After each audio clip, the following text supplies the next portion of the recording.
Well, what's up, ladies and gentlemen? So here I am at a golf course because it's right in front of my house right there.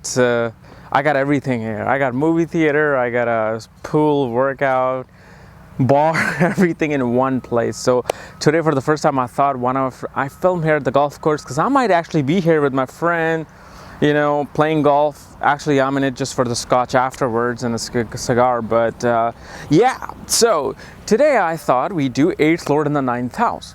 And what happens when a planet that controls your 8th house is sitting in the 9th house in your horoscope? Well, what is, and obviously if you do not know where your 8th lord is placed and where your 9th lord is, where your 5th lord is, for that check out the links here and check out my books, Astrology, Conjunction and Aspects at the Speed of Light, including your full astrological report so you can see exactly what's going on, and especially option 6 for those who do not know anything about astrology. So, 8th house is what? 8th house is secrets, things buried underground. It's sudden ups and downs, things hidden from the world. It represents taxes, joint assets, your in-laws. It represents surgeries. It represents diving deep into the detective mode and looking at, occult and mystical things. It also shows things that are buried underground like dead bodies. It shows gems, coal, oil, petroleum. All of these things are 8th house. And it also shows your development towards sexual activities, 8th house. So what happens when this goes into the 9th house? 9th house is what? 9th house is your higher beliefs. 9th house is your philosophical views, your pilgrimage, your long distance travel, your post-grad education. This is where your gurus are. This is where your teachers are. This is where you just love to travel and experience different things. So what happens when 8th lord goes into the 9th house? Well, what this shows is that your development attitude towards death and rebirth, how you think of death, how you perceive death, is really developed when you travel and meet people of other cultures, when you meet gurus in distant lands who teach you about life and death.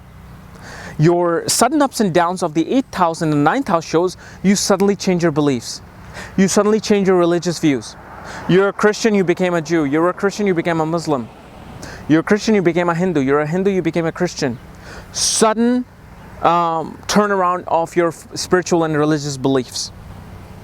It shows your ability to understand mysticism, your ability to understand the occult, astrology, numerology. All of these happens when you travel to distant places and you meet your gurus. You meet people who teach you about these things. You may not learn the true essence of the 8th house without traveling. You must travel.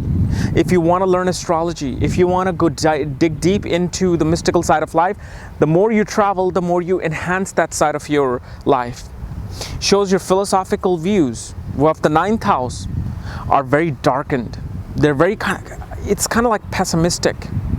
Not pessimistic, I shouldn't use that word, because that's actually the other way around when 9th lord is in the 8th house. What this shows is that your religious views are really not there. You're more of a occultic, mystical believer. Your spiritual views are all about, there's a much deeper and mysterious side to everything. You don't just believe. Here's the thing about this, I noticed. You don't believe in religion, neither do you believe in occult. You believe in the mystery of exploration. You say, we gotta keep exploring. Because the more we explore, the more we're going to enhance our views towards the broader side of life. Shows that these people love to travel and experience different sexual activities when they travel. They love to have sexual activities with people of different cultures, different religion. Their viewpoint of sex really changes when they travel and meet other people from different lands. But depending upon what planet controls this 8th house and goes into the 9th house may mold this situation a little bit. So let's discuss that. And another thing I actually forgot to mention about 8th lord in the 9th house is that you like to expose secrets to your gurus. Whenever you discover something, you like to go to your higher teacher, your higher counselor, and discuss these things. So if Sun controls your 8th house, goes into the 9th house, what this shows is that your personality is always developed when you travel. You're like a traveler. Your personality, your ego, your confidence really comes when you travel to distant places and learn different things. When you meet people of authority in foreign places. It shows your father was a traveler, your father must have worked for the government or must have worked on secret projects for the government or for a higher authority. Let's say, and there's a lot more to this, but I have to do it due to time constraint. I have to compact these things down. The sun is coming up too. I talk about the sun and sun comes up. How screwed up my powers are. Sun, I'm going to start talking about the moon. Go back inside. Go back inside. I think it's going to start to go back inside. See, look at that. So now let's talk about the moon. What if moon controls your 8th house, moon goes into the 9th house? What this shows is that your mind always feels balanced whenever it's traveling to distant lands and trying to figure out the mysterious of life, trying to figure out the things related to life, death, and rebirth. Shows that your mother really instilled a lot of values about things related to the 8th house. She told you what death is, what rebirth is, and through that your mind expanded its horizon. You really became philosophical about all these things. Your mental balance really comes when you're studying philosophical things that are to do with the mysterious things of life. Shows that you really express your dynamic personality, because moon is also personality, because it's your mind. Shows you have this dynamic personality that finds its way through going to the deepest, darkest things of life. Let's say if Mercury controls your 8th house, Mercury goes into the 9th house, shows that somebody who learns, who really tries to learn and has their intelligence and logical intelligence develop whenever they go for a higher institution, whenever they go into their post-grad degrees. Whoa, this is way too bright, Mr. Sun. Whenever somebody goes for their post-grad degrees, post-grad education, they might do chemistry, they might go into marine biology, marine science, because of the fact Mercury's in a water sign. What this also shows is that your intelligence, your communication develops whenever you experience like sudden ups and downs. Whenever you're traveling, whenever you go, your intelligence all about how to figure out sudden calamities that happens in people's lives. You figure out how do I communicate to the world about the things that are buried underground. So what happens with these people, they like to write about the deepest, darkest things of life. They like to emotionally connect with the philosophical side of life by writing, communicating of things that people are very afraid of. So these guys can make really good pastors. These guys can really good make preachers, because they know how to communicate about the darker side of life through a higher philosophical view.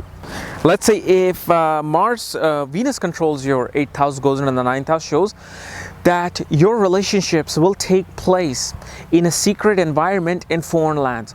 You will meet your husband, wife, or your love interest in a foreign lands, in a mysterious, in a quiet place, because Venus is bringing its 8th house energy into the 9th house. So 8th house represents secrets. 9th house represents, things that are experience when you're traveling, when you're learning philosophical things. Shows that your love interest, your romantic life really takes place whenever you're having a dark philosophical discussions with your loved one.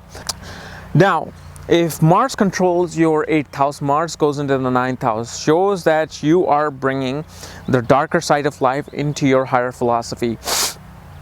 Shows your belief system is very darkened, it's very dramatic, and you kind of have a power struggle with your gurus because of the fact, or power struggle with people in authority because you do not believe their religious belief, you do not believe their philosophical views. You try to put their own philosophical views, and these philosophical views all has to do with death, all has to do with sudden ups and downs, all has to do with experiencing great traumatic things in life, and you think that that's how people need to learn life.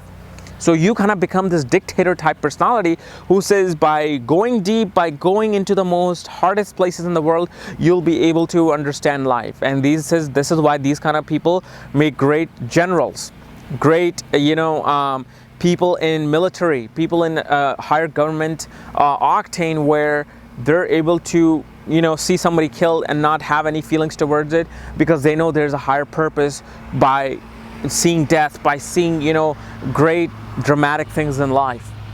Let's say Jupiter controls your 8th house, goes into the 9th house, shows somebody who really feels very pessimistic about life. Jupiter should do good, right? Now here Jupiter can either become a very motivational teacher, motivational guru who says, no, you feel like you're gonna die, you feel like you're suicidal, you feel all depressed, here, let me motivate you, let me push you, and let me show you the broader side of life.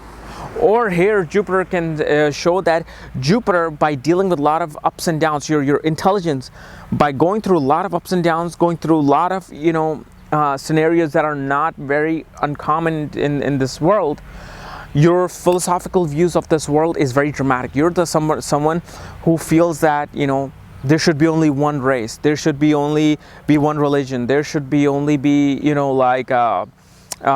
one dictatorship. Very communistic intelligence comes into play. So this is not a very good Jupiter that can suddenly narrows your mind. You may not actually like to travel. Anytime you travel, you experience people that may not be your caliber. You experience things where people might rob you, take your money, cheat you by teaching you wrong education. You run into wrong gurus. Sometimes you can do that. Depends upon what's sign Jupiter's placed in, what situation is happening with the Jupiter. Okay. Let's say if Saturn controls your 8th house, goes into the 9th house, shows that your higher philosophical views, your higher belief system are really related to death and darker side of life. You are not somebody who sees the broader side of you. You always see the darker side of you. You're the person who really do not feel that they need to travel. Until they're late in life, that's when they travel. Early on in life, you feel like you're just stuck into this, in your own realm, in your own land, yet you have the desire to go and travel, but something happens where you're just not able to travel early on in your life. And your philosophical views are very narrow. Your spiritual views are very narrow. Your things related to death, rebirth, occult secrets are just developed very slowly. Now, once you come out of this stage, remember, Saturn is a very disciplinarian planet. It's focused, disciplined, structured, but all of these things come later on in life. So early on in life, you must have been a very stupid person. You did not know anything about the world, kind of like me. And suddenly your views change when you come out of your shell after your Saturn return, which happens between 28 and 30. And that's when you start to become who you were meant to be. And that's when Saturn molds himself and so shows the good side of himself. He said, look, through discipline and through structure, you can broaden your horizon. And that's what Saturn does here. Somebody who can become a lawyer, somebody can become, very structured government worker. Okay. So guys, this was my analysis of 8th Lord in the 9th house. If you're new to my channel, subscribe below. And again, if you want to know where your 8th Lord is placed, where your other Lords through houses are, for that, check out the links here and check out my books and report. Otherwise, we'll see you next time. Bye-bye.